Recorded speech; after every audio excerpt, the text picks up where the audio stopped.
Isang gabi, sa isang abandonadong apartment sa Los Angeles, nilabag ni Detective Louis Burke ang protocol sa pamamagitan ng pagpasok mag-isa sa isang delikadong lugar, dala ang pagnanasang ipaghiganti ang pagpatay sa kanyang partner.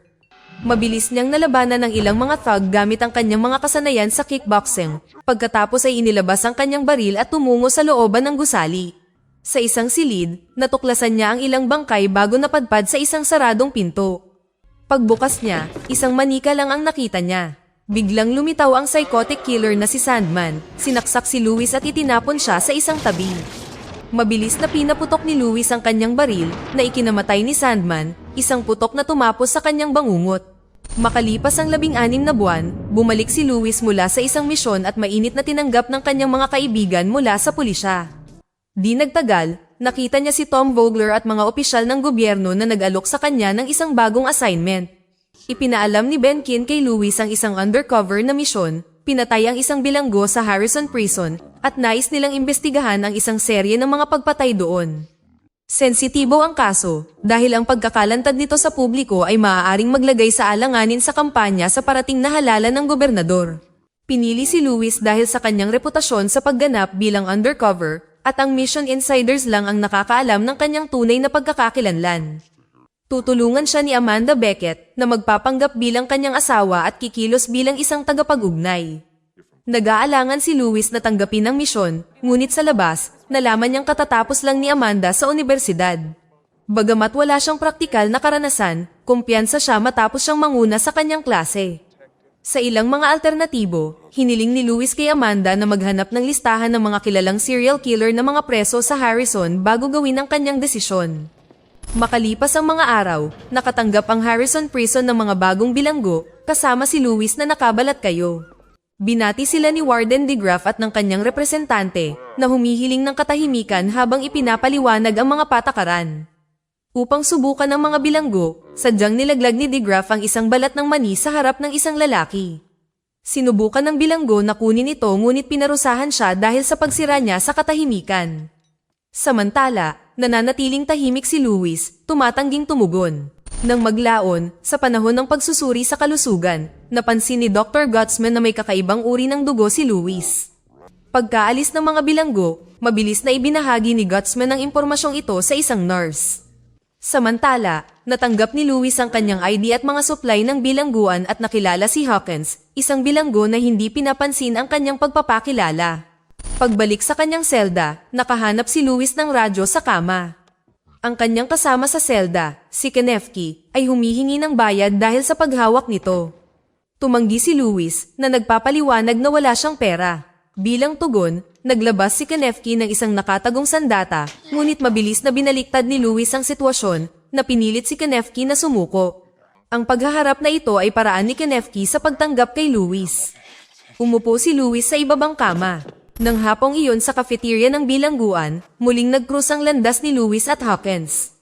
Mabilis na tumaas ang tensyon nang dumating si Perez, isang makapangyarihang pinuno ng Mexican gang para makipagsagupaan kay Hawkins. Mabilis na kumilos si Louis, dinisarmahan si Perez ng kanyang sandata, ngunit tumugon si Perez ng may karahasan, sinuntok ang parehong sina Hawkins at Louis. Lumaban si Louis gamit ang kanyang mga kasanayan sa kickboxing, pinalipad si Perez at halos mag-spark ang isang ganap na laban. Ang kaguluhan ay biglang natapos nang dumating si Warden DeGraff. Inutusan niya si Perez na makipagkita sa kanya mamaya at binalaan si Louis na hindi niya palalampasin ang gulo. Tinukoy din ni DeGraff ang madalas na pambibiktima ng mga itim na preso. Bago umalis, naglabas si Perez ng nakakatakot na banta laban sa buhay ni Louis sa loob ng bilangguan. Pagkatapos, umupo si Louis kasama si Hawkins at ilang iba pang mga itim na bilanggo na nagbabala sa kanya na manatiling malapit sa kanyang sariling grupo at maging maingat sa pagtitiwala sa sinuman. Biglang 2 puting bilanggo, sina Kill at Kennedy, ang tumawag kay Louis. Ipinagmamalaki nila ang pagiging mamamatay tao at ipinagmamalaki ang mga tato na nagsasaad ng kanilang mga biktima. Nang gabing iyon, inalok ni Kenefki si Louis ng isang homemade na inumin at binalaan siya na ang pagtulong kay Hawkins ay naglalagay sa kanya sa panganib. Nang magtanong si Louis tungkol sa mga pagpatay sa bilangguan, itinanggi ni Kenefki ang anumang kaalaman at nagbabala na ang paksa ay hindi maaaring pag-usapan. Kinabukasan, binisita ni Amanda si Louis na nakasuot ng magarang kasuotan na tila hindi nababagay sa asawa ng isang bilanggo. Nangako si Amanda na mas magiging maingat siya sa hinaharap. Iniulat ni Amanda na ang mga biktima ay inatake lahat sa ulo, na nagmumungkahi na ang pumatay ay malamang na isang bilanggo sa halip na isang gwardya. Natuklasan din niya ang pangalan ng pinakabagong biktima, si Alvin Barrett, isang detalye na plano ni Lewis na itanong sa kanyang ka-cellmate. Hiniling ni Lewis kay Amanda na magpadala ng pera para tulungan siyang mangalap ng intel sa loob ng bilangguan. Bagamat nag-aalangan, sumang-ayon si Amanda, lubos na alam ang panganib na kinakaharap ni Lewis. Determinado, umalis si Lewis sa visitation room. Samantala, nakipagpulong si Ben kina Amanda at Tom, ngunit kaagad na tinanggihan ang kahilingan ni Amanda na magpadala ng pera kay Lewis. Dumating ang asawa ni Tom na si Helen na may dalang inumin.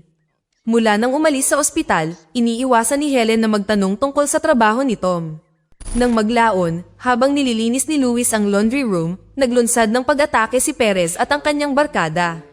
Sinipa ni Lewis si Perez, ngunit hindi nagtagal ay nakaharap ang mga kadena na hawak ng isang alapores. Isang matinding labanan ang sumiklab. Sa kalaunan, dinaig ni Lewis si Perez at itinulak ang ulo ng isang tulisan sa washing machine. Nang sumunod na araw, natanggap ni Lewis ang pera ni Amanda na nakatago sa loob ng isang libro.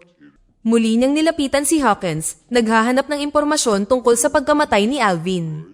Karamihan sa mga itim na preso sa selda ay nagalit sa presensya ni Lewis. Sa loob ng selda, sinasabi ni Hawkins na wala siyang nalalaman ngunit iminungkahi kay Lewis na makipag-usap sa isang lalaking nagngangalang priest para sa katotohanan. Di nagtagal, si Lewis ay nakipagsapalaran sa kalaliman at namumukod tanging lugar ng bilangguan na bihirang bisitahin kahit ng mga gwardya. Dito nakatira si Priest at ng kanyang mga alapores, isang grupo ng mga transgender inmates. Natagpuan ni Lewis si Priest na may hawak na telepono. Nang tanungin ni Lewis si Priest tungkol sa pagkamatay ni Alvin, humingi si Priest ng pera bago magbahagi ng anumang impormasyon. Matapos matanggap ang pera, ibinunyag ni Priest na ang ka-cellmate ni Alvin ay si Sam na nagtatrabaho sa klinik ng bilangguan sa panahon ng curfew. Binalaan ni Priest si Lewis na ang pakikipagkita kay Sam ay maaaring magdulot ng malalang kahihinatnan. Nang gabing iyon sa klinik, pinagmamasdan ni Lewis si DeGraff na nagdadala ng isang preso sa isang stretcher. Habang nagmamap, aksidenteng nalaglag ni Lewis ang isang kahon na may bahid ng dugo at tinanong si Dr. Gutzman tungkol dito. Sinabi ni Gutzman na naglalaman ito ng mga medical waste. Nang maglaon, kinumpronta ni Lewis si Sam tungkol sa pagkamatay ni Alvin. Ipinaliwanag ni Sam na si Alvin ay hindi isang brutal na criminal o gang member. Nang tanungin ni Lewis ang pagkakakilanlan ng pumatay, sa una ay tumanggi si Sam na sumagot ngunit sa huli ay inamin na may nakitang gwardya sa pinangyarihan ng pagpatay matapos siyang pagbantaan ni Lewis at piliting painumin ng iligal na gamot na ibinebenta niya. Matapos makakuha ang mahalagang impormasyon, iniwan ni Lewis si Sam. Matapos bigyan ng tip si Priest, agad na tinawagan ni Lewis si Amanda. Ipinaliwanag niya na ang ka-cellmate ni Alvin ay masyadong natatakot na magsalita, kaya naghinala siya na maaaring may kinalaman ang mga gwardya ng bilangguan. Kailangan niya ng access sa data ng biktima na nakaimbak pa rin sa loob ng bilangguan. Sa panahon ng tawag, ipinahiwatig ni Lewis sa maikling tawag ang nararamdaman niya kay Amanda ngunit pinutol ang pag-uusap. Pagkatapos, hiniling niya kay Priest na tulungan siyang makuha ang susi sa silid ng archive. Di nagtagal, ipinakita sa atin si Hawkins malapit sa archive room, nagtutulak ng mga damit at sinusubukang ipuslit ang isang homemade na inumin. Habang tinitikman ng isang gwardya ang inumin, biglang lumitaw si Lewis mula sa ilalim ng isang cart at pumuslit sa archive room nang hindi napapansin. Habang naghahanap sa mga dokumento, nakita ni Lewis ang pangalan ni Alvin na may marka ng code na SL. Isang ingay ang nagpa-alerto sa isang gwardya, kaya mabilis na nagtago si Lewis sa kisame. Tumulo ang dugo mula sa kanyang sugat, ngunit matalino itong tinakpan ni Hawkins ng isang tasa, pinananatiling nakatago si Lewis. Kinabukasan, binisita muli ni Amanda si Lewis. Ipinaliwanag niya na ang SL code ay nauugnay sa mga biktima na walang mga kriminal na record, mga kaanib sa gang, o mga relasyon sa lahi. Hiniling ni Lewis kay Amanda na makipagkita sa isang hacker na nagngangalang Douglas upang i-decode ang code, ngunit inutusan siyang itago ang sikretong ito mula kay Ben. Hinanap ni na Amanda at Douglas ang code sa sistema ng bilangguan para lamang makita itong protektado ng password. Nangako si Douglas na ika-crack ito sa loob ng 2 araw. Nang gabing iyon, nakipagkita si Lewis kay Sam sa klinik. Inihayag ni Sam na alam niya ang katotohanan tungkol sa pagkamatay ni Alvin at humingi ng proteksyon kay Lewis. Sumang-ayon si Luis ngunit binalaan si Sam na manatiling kalmado sa paligid ng mga gwardya. Kinabukasan, binalaan ng mga alapores ni Priest si Luis na 2 tao ang nagpaplanong patayin siya sa gabing iyon.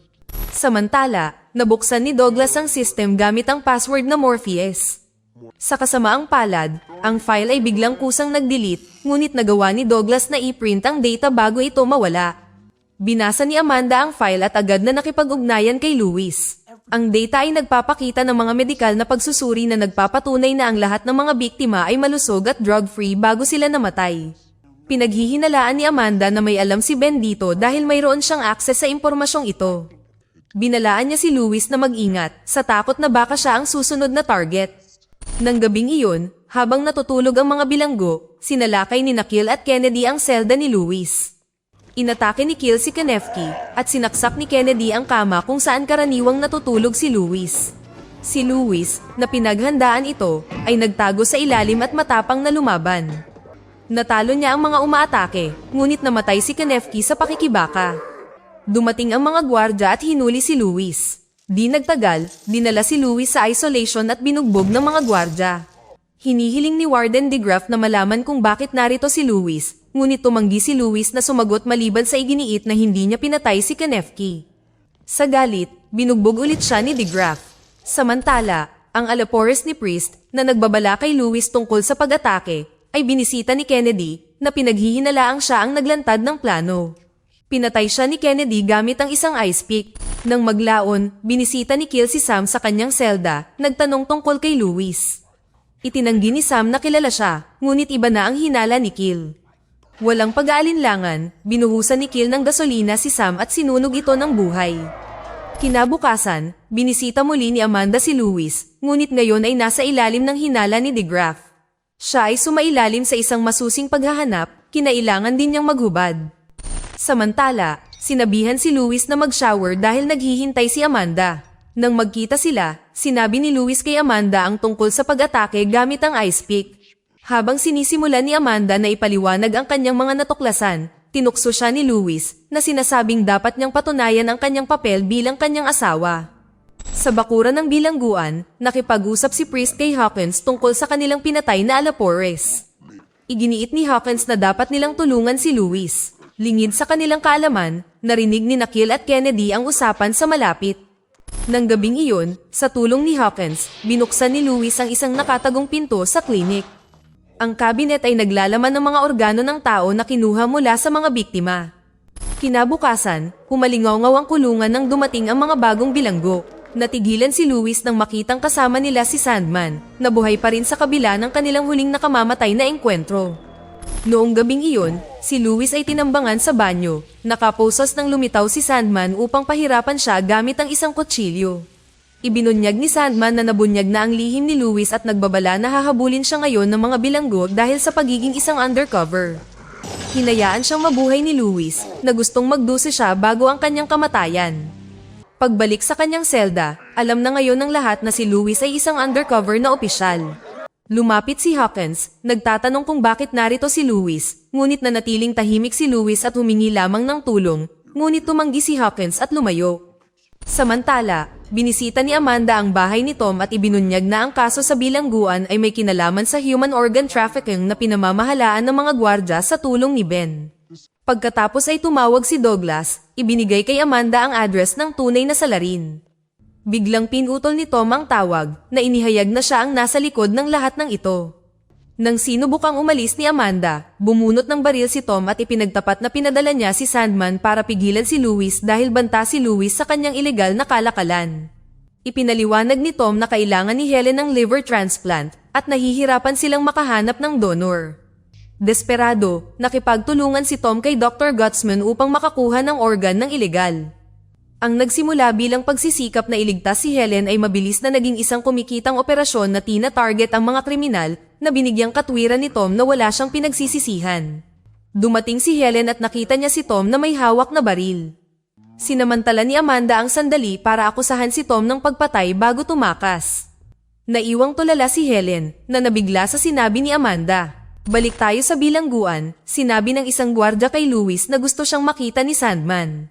Nilinlang ni Luis ang gwardya na pasukin ang kanyang selda kung saan nag-trigger siya ng bitag na ikinagulat at ikinamatay ng gwardya. Kinuha ni Luis ang susi at tumakas. Galit na galit, binuksan ni Sandman ang lahat ng mga selda, pinalaya ang mga bilanggo upang hulihin si Luis. Gayunpaman, nahuli ni DeGraff si Luis at nilock muli ang mga pinto habang nanonood si Hawkins. Dinala ni DeGraff si Luis kay Dr. Gutsman na nagbabalak na patayin siya. Biglang dumating sina Hawkins at Priest na nagbigay ng pagkakataon kay Luis na kunin ang shotgun ni DeGraff at itinumba siya. Pagkatapos ay pinabagsak ni Luis si Kennedy gamit ang kanyang mga kasanayan sa kickboxing. Sa isang tense na silid, hiniling ni Luis na malaman kung bakit nila siya tinutulungan. Bago pa man may makasagot ay sumugod si Kill at umatake. Lumaban si Luis at pinatay si Kill gamit ang weights. Mabilis silang tumakas at sumakay ng elevator. Samantala, nagtangka si Dr. Gutsman na tumakas ngunit nahuli siya ng mga pinalayang preso na handang patayin siya. Nang malapit na sila sa labasan ng elevator, nabaril si Hawkins ngunit nakaligtas.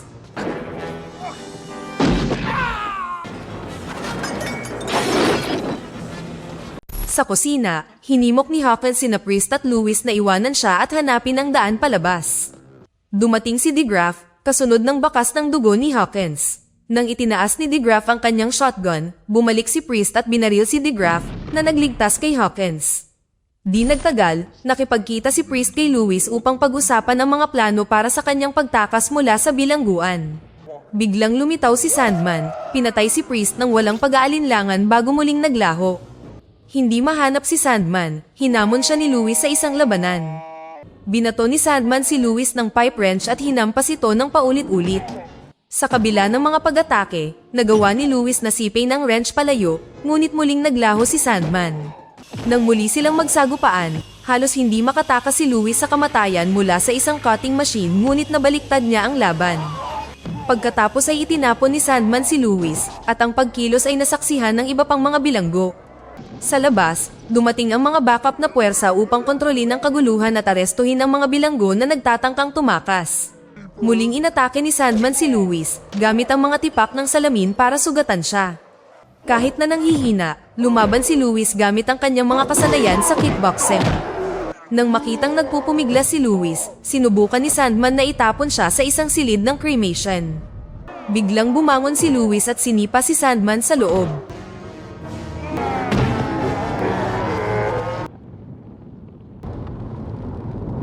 Gayunpaman, nakatakas si Sandman na pinalakpakan ng iba pang mga bilanggo.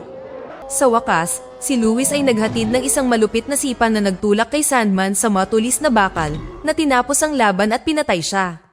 Tumahimik ang mga bilanggo at nilisan ang daan para makadaan si Luis. Sa labas, naghihintay si Amanda habang sinisecure ng mga pulis ang lugar. Lumabas si Luis dala-dala si Hawkins na nangangailangan ng agarang tulong.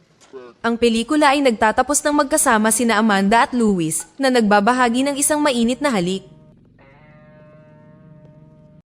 Dito na nagtatapos ang kwento. Sana ay nagustuhan nyo. Mag-subscribe na kung hindi ka pa nakasubscribe. Pindutin na rin ang notification bell at like button upang matulungan ang channel and leave a comment down below. And as always, thank you for watching.